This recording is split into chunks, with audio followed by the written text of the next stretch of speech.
नमस्कार दोस्तों, स्वागत है आप सभी का आपके अपने YouTube channel history for you में। तो दोस्तों, अभी आपको पता ही होगा कि हमारे भारत के विदेश मंत्री डॉक्टर एस जयशंकर जी साहब 5 दिन की यूरोप यात्रा पर गए। उन्होंने वहां पर एक पत्रकार से पूछे गए सवाल का ऐसा जवाब दिया जिसका वीडियो अभी पूरे भारत में वायरल हो रहा है। तो देखते हैं क्या कहा था उन्होंने। आइए जानते हैं पूरी घटना। जिससे पहले आप अगर चैनल पर नए हैं तो चैनल को लाइक और सब्सक्राइब करिए। तो चलिए शुरू करते हैं। हाल ही में शुक्रवार को विदेश मंत्री एस जयशंकर जी यूरोप के एक देश है जिसका नाम है स्लोवाकिया की राजधानी ब्रातिस्लावा, याद रखना आपने कि ये आ सकता है क्वेश्चन में। एक फोरम होता है ग्लोबसेक, वहाँ पर मीटिंग में गए थे। ग्लोबसेक हर साल होता है, याद रखना आपने। ग्लोबसेक सिक्योरिटी फोरम है 2005 से अस्तित्व में। यह हर साल होता है कहाँ पे? स्लोवाकिया में। स्लोवाकिया का यूरोप का एक देश है, आप याद रखना। इसकी राजधानी पूछ सकता है। पर एक होस्ट के द्वारा पूछा गया कि भारत रूस से बड़ी मात्रा में तेल खरीद रहा है, तो क्या भारत रूस को फंडिंग कर रहा है यूक्रेन वार में? तो इसका जवाब एस जयशंकर साहब ने कहा कि अगर भारत रशिया से तेल खरीद रहा है तो वो फंडिंग कर रहा है, और यूरोप बड़ी मात्रा में अगर गैस और तेल खरीद रहा है रूस से तो वो फंडिंग नहीं कर रहा है। ये क्या बात हुई? आप इसका जवाब दीजिए। अगर आप चाहते हैं कि वेस्टर्न और यूएस कंट्री अगर चाहते हैं कि रूस से तेल ना खरीदे भारत, तो आप एक काम करिए, पहले ईरान और वेनेजुएला के तेल को मार्केट में आने दीजिए। आपने उस पर रोक लगा दी। आपको पता ही होगा यूरोप और यूएसए ने ईरान और वेनेजुएला के तेल पर सेंक्शन लगा रखा है।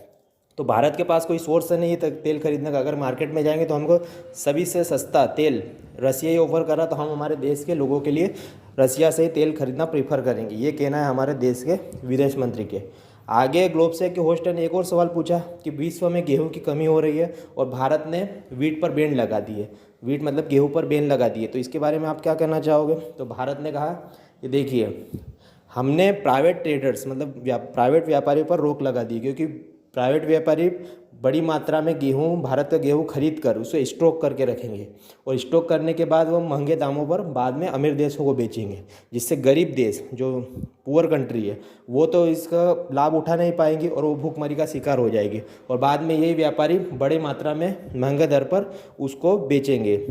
इसलिए हमने उन पर रोक लगा दी। और तो भारत ने अभी तक 23 देशों को, याद रखना आपने, 23 देशों को गेहूँ पहुँचाया है। पर इसके बाद उन्होंने ये भी कहा है कि भारत में अभी हीट वेव, आपको पता ही होगा भारत में गर्म हवा चलने के कारण भारत की फसलों को भी नुकसान हुआ है। तो भारत ने गेहूं और बाकी चीनी पर भी निर्यात पर रोक लगा दी है, क्योंकि हमारे यहाँ पर भी पब्लिक बहुत है। आपको पता है 1/5 है हम विश्व की जनसंख्या का, तो हमको हमारे देशों में भी गेहूँ बचा कर रखना है।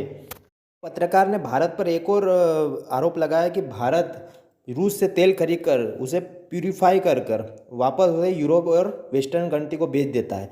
तो इसका जवाब एस जयशंकर जी साहब ने कहा कि देखिए भाई, हमारे पास खुद के पास तेल नहीं है हमारे देश के लोगों के लिए, हम बाहर से खरीदते हैं और हम उसको प्यूरिफाई करके दूसरे देश को बेच देंगे। ये तो मतलब नॉनसेंस वाली बात है। इस पर एक और पत्रकार ने फिर सवाल पूछा कि यूक्रेन वार में भारत रूस की निंदा क्यों नहीं कर रहा है? भारत नॉन अलाइनमेंट क्यों हो रहा है? भारत किसी का पक्ष क्यों नहीं ले रहा है? अगर कल चाइना भी भारत पर रूस जैसा हमला कर देगा तो भारत किससे मदद मांगेगा? क्योंकि रूस फिर भारत का साथ नहीं देगा। तो इसमें जवाब क्या दोगे आप? तो एस जयशंकर साहब ने कहा, देखो, किसी के दबाव में आकर अपना पक्ष नहीं रखते भारत वाले, ये बात याद रखना। हमारी विदेश नीति स्वतंत्र है और हम सही बात चाइना की, तो चाइना और भारत की लड़ाई 1962 से चली आ रही, तो फिर यूक्रेन बना भी नहीं था। ठीक है, तो आप भारत को यूक्रेन और चाइना को रूस जैसे समझने की गलती ना करें। भारत की नेवी, आर्मी, एयरफोर्स चाइना को संभालने के लिए काफ़ी है। बता दूं कि रूस को, एक छोटे से देश यूक्रेन को जीतने में कितनी मुश्किल आ रही। तो सोचो, भारत विश्व की जनसंख्या का 1/5 है, तो चाइना को कितनी परेशानी होगी। तो आप हमें रूस यूक्रेन ना जोड़े। अगर कुछ भी होता है तो भारत चीन को संभालने के लिए योग्य है। और उन्होंने कहा कि मैं एक संघर्ष में शामिल हो जाऊं, क्योंकि मुझे इससे दूसरे संघर्ष में मदद मिलेगी। इस प्रकार दुनिया तो नहीं चलती है। ये कहना है हमारे विदेश मंत्री एस जयशंकर का। इसका मतलब है यानी यूरोप की प्रॉब्लम विश्व की प्रॉब्लम है और विश्व की प्रॉब्लम यूरोप की प्रॉब्लम नहीं है। ठीक है, तो सो यूरोप प्लीज़ ग्रो अप, ये जवाब काफ़ी फेमस हो गया था, आपने सुना भी होगा ये जवाब एस जयशंकर जी साहब का। आगे उनसे पूछा गया कि भारत किस एक्सिस में है, अमेरिका या चाइना रसिया की तरफ? तो इसका जवाब एस जयशंकर साहब ने कहा कि भारत किसी भी धड़े में नहीं है। उन्होंने कहा कि भारत किसी भी तरफ नहीं रहेगा, भारत किसी गुट में या किसी एक्सिस में रहना नेसेसरी नहीं है। अगर मैं इधर नहीं हूँ तो उधर हूँ, यह कहना भी भारत एक्सेप्ट नहीं करेगा।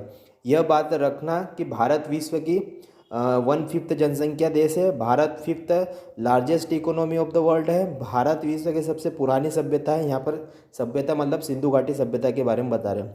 तो भारत खुद की साइड लेता है, भारत खुद के इंटरेस्ट के बारे में सोचता है, भारत खुद के डिसीजन लेता है, वो किसी के कहने पर डिसीजन नहीं बदलेगा।